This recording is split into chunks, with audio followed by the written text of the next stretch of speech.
الحمد لله والصلاة والسلام على رسول الله وبعد.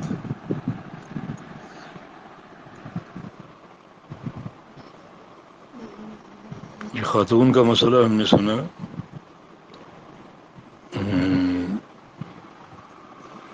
دو شادیوں کے حوالے سے،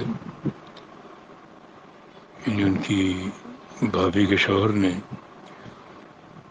دوسری شادی کر لی ہے اور جو پہلی بیوی وہ اس کو قبول نہیں کر رہی اور اس کی طلاق کا مطالبہ کر رہی ہے. اس سلسلے میں پہلی بات تو یہ ہے کہ شوہر نے غلطی کی ہے بغیر بتائے دوسری شادی کر کے. دوسری شادی کر سکتے ہیں، شریعت نے 4 شادیوں تک اجازت دی ہے، مثنیٰ و ثلاثہ و رباع، لیکن اس طرح نہیں کہ آپ دوسری شادی کے چکر میں پہلے گھر کو خراب کر لیں اور غلط فہمیاں پیدا کریں. بہتر یہ تھا کہ جو پہلا گھر ہے اسے اعتماد میں لیتے، مشاورت کرتے اور پھر اگلا قدم اٹھاتے. لیکن آپ نے مخفی رکھا اس شادی کو، ظاہر تو ہو جاتی تو پھر اس کے مفاسد پیدا ہوتے ہیں. تو پہلی غلطی شوہر سے صادر ہوئی ہے کہ انہوں نے بغیر بتائے دوسری شادی کر لی. اور یہ بات معروف ہے کہ عورت کے اندر بڑی غیرت ہوتی ہے، یہ ایک طبعی چیز ہے جسے کوئی دنیا کی طاقت ختم نہیں کر سکتی. تو پھر یہ رد عمل جو ان کی پہلی بیوی سے ظاہر ہوا یہ لازمی. اب چونکہ وہ شادی ہو چکی تو جو پہلی بیوی ہیں انہیں یہ سوچ لینا چاہیے، سمجھ لینا چاہیے کہ اللہ کی تقدیر کا یہی فیصلہ تھا، اللہ کی رضا یہی تھی اور جو ہوا تقدیر میں لکھا ہوا تھا. تو تقدیر کے فیصلے سے بغاوت نہ کریں، تقدیر پر راضی رہیں، ایمان رکھیں اور شوہر کے اس اقدام کو تقوی اور عدل کی میزان پر رکھ کر قبول کر لیں. انشاءاللہ اس میں اجر ہے. نبی علیہ الصلوۃ والسلام کی بیٹیوں پر دوسری تیسری شادی کی گئی. یہ ایک شریعت کی روح ہے.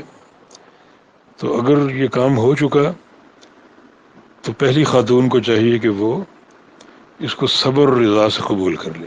یہ اللہ کی تقدیر کا فیصلہ ہے اور اللہ کی تقدیر سے محاذ رہی نہیں کرنی چاہیے. انشاءاللہ جب صبر کریں گی اور قبول کریں گی اور اللہ کی تقدیر پر قانع ہو کر جو ہے وہ سمجھوتا کر لیں گی تو اللہ تعالیٰ اس میں بے تحاشا اجر عطا فرمائے گا. اللہ تعالیٰ کا فرمان ہے احسان تکرہوا شیئا وہو خیر لکم. ممکن ہے ایک چیز آپ بظاہر ناپسند کرتے ہوں لیکن وہ آپ کے لیے بہتر ہو، تو اس میں اچھے نتیجے کی توقع ہے اور اللہ کی رضا پر راضی ہونے پر اللہ تعالیٰ کی محبت حاصل ہوگی. اور تیسری بات ہم شوہر سے کہیں گے کہ وہ عام طور پہ دیکھا گیا ہے کہ دوسری شادی کرنے کے بعد ساری توجہ نئی بیوی پر دیتے ہیں اور پہلی کو چھوڑ دیتے ہیں یا اس کے حقوق پورے نہیں کرتے. تو اس بارے میں اللہ سے ڈر جائیں. اگر آپ نے دوسری شادی کی ہے تو شریعت نے اگر وہ دوسری بیوی باقرہ ہے، کمواری ہے، تو 7 دن رکھے ہیں اس کے لیے شروع کے. 7 دن اس کے ساتھ آپ رہ سکتے ہیں. اس کے بعد دونوں بیویوں کے مابین عدل اور انصاف سے تقسیم کرنی ہے آپ نے. ایک دن اس کے ساتھ، دوسرا دن اس کے ساتھ. اور اگر وہ سیبہ ہے، بیوہ ہے، کنواری نہیں ہے، تو اس کے لیے شریعت نے 3 دن 3 راتیں رکھی ہیں. وہ گزار کے پھر آپ برابر کی بنیاد پر تقسیم کریں. تو ہر طرف سے اللہ تعالیٰ کے خوف اور تقوی اختیار کرنے کی ہم دعوت دیتے ہیں اور ہر طرف سے ہم اللہ تعالیٰ کی رضا پر راضی ہونے کی نصیحت کرتے ہیں. اللہ رب العزت اس گھرانے کو امن دے، سلامتی اور عافیت دے. وصلی اللہ علی نبینا محمد وعلی آلہ وصحبہ وأهل طاعته أجمعين۔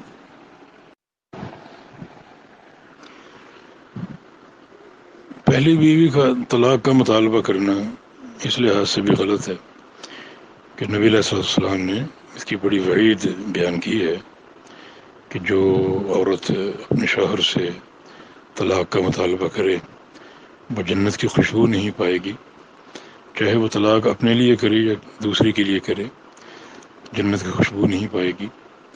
تو اس فیصلے کو، اس اقدام کو صبر و رضا سے قبول کر لینا چاہیے۔